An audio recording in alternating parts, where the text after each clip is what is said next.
Tēnā koe, Mr Speaker, tēnā tātou katoa, ngā memo o te wharenei. E te iwi, kua tae mai, ngai tūhoi mana, ngai tūhoi reo, ngai tūhoi tangata, nau mai, hoki mai. Ka nui te mihi kia koutou, kua tae mai, tēnā koutou katoa. Mr Speaker, I join with members of the House in raising in support of the second reading of a significant treaty settlement bill and to acknowledge the people that have been instrumental in presenting this bill to the House today, the Uruwera-Tuhoe bill.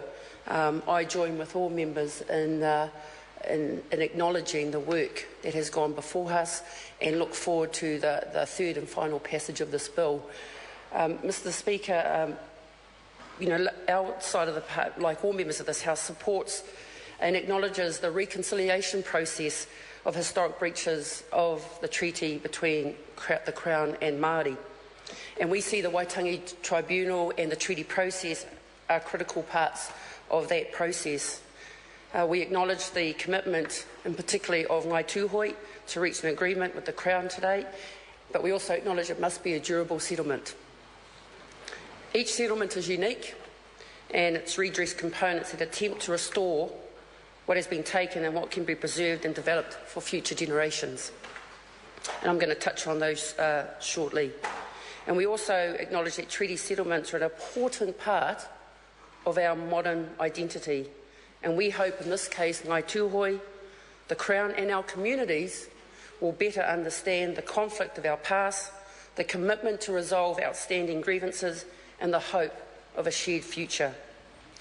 Mr Speaker, the Uruwera-Tuhoe bill gives effect to the deed of settlement signed on 4th of June 2013, in which the Crown and Tūhoi agreed to the final settlement of the historical Treaty of Waitangi claims of Tūhoi. The deed of settlement sets out in full the redress provided to Tūhoi in settlement of all of their historic claims. Mr Speaker, like all calls I take on treaty bills, I try and find the unique difference in each and every treaty settlement bill that comes through this House. And I particularly want to acknowledge, and there are many in this settlement, but I particularly want to acknowledge three unique aspects of this bill and acknowledge the innovation demonstrated by Ngāi Tūhoi negotiators, and that's clearly the Uruwera, and acknowledge that giving an area of land its own legislation is unique, because as far as our people are concerned, our awas, our maunga, our whenua are like our tipuna, and so giving its own legal structure I think is clearly innovative, and I want to acknowledge that. The Uruwera will have its own legislation and exist as a separate legal entity. It will be governed by Tūhoi and Crown nominees to act in the best interest of Uruwera. In reading the details, it's a 50-50 split, but a descending Crown representation and a return to full Tūhoi governance, again, is quite innovative, and I applaud both the negotiators and the Minister for agreeing to that around this taonga of Uruweras. Mr Speaker, the other unique feature in this settlement is the mana motuhake redress, which relates to improved relationships between Tūhoi and the Crown and the delivery of government and iwi services to Tūhoi communities. Standing as a former negotiator, Mr Speaker, it was something that I know our iwi were interested in entering into, and obviously we didn't have the kaha that Tūhoi have, but I do acknowledge that you were able to get this in your package,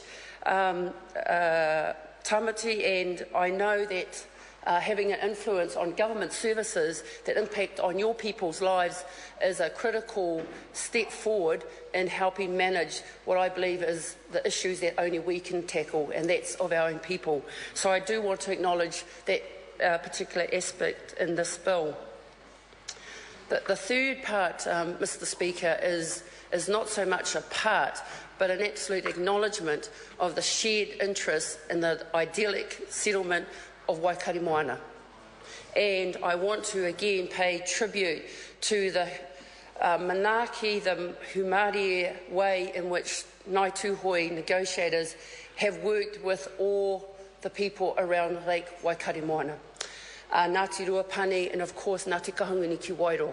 So I do acknowledge that it is not often an easy thing to undertake, but I do want to say the way in which you have done it, the door that you have opened and availed to the people of Tuai and Lake Waikato Moana, knowing that often it's not an easy process when we have historic challenges around whakapapa. I do just want to make that and go on record of saying that I appreciate the way in which and the manner in which that has been taken. Mr. Speaker, clearly for the people of Waikato Moana, Tuhoe, with interest in Ngāti Ruapani and Ngāti Kahunguni ki Wairō in terms of Waikato Moana, the lake bed and surrounding reserve lands. Clearly in the Māori Select Committee process, we received submissions from various groups, ensuring that the interest around the lake bed and reserve land surrounding were going to be protected. And I'm very happy with the consideration given the examination of the Māori Select Committee to ensure those interests and submissions weren't only received but taken seriously.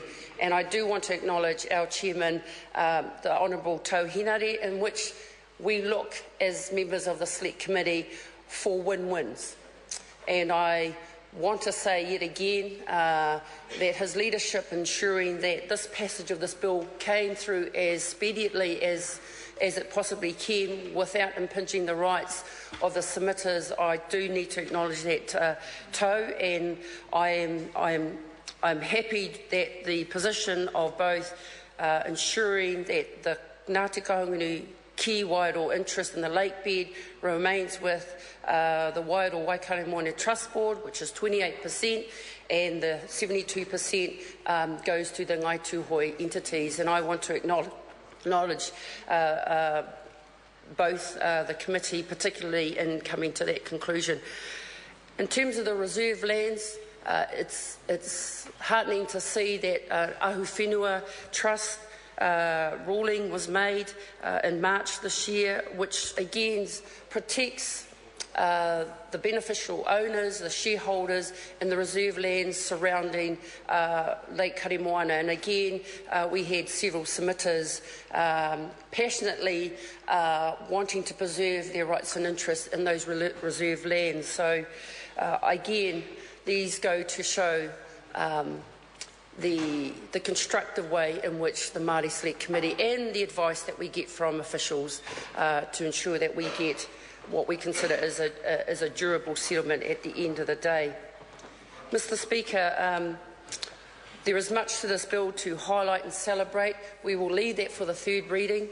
It was really my opportunity to acknowledge and thank Ngāi-Tuhoe negotiators, ably led by Tamati and the governors and negotiators of Ngāi-Tuhoe. Obviously, the Honourable Minister Chris Finlinson and his officials in opening and negotiating this settlement bill through the House. And of course, my colleagues of the Māori Affairs Select Committee, enjoy working with them, and like all members in this House, I commend this bill to the House. Kia ora tātou. Uruwera-Tuhoe.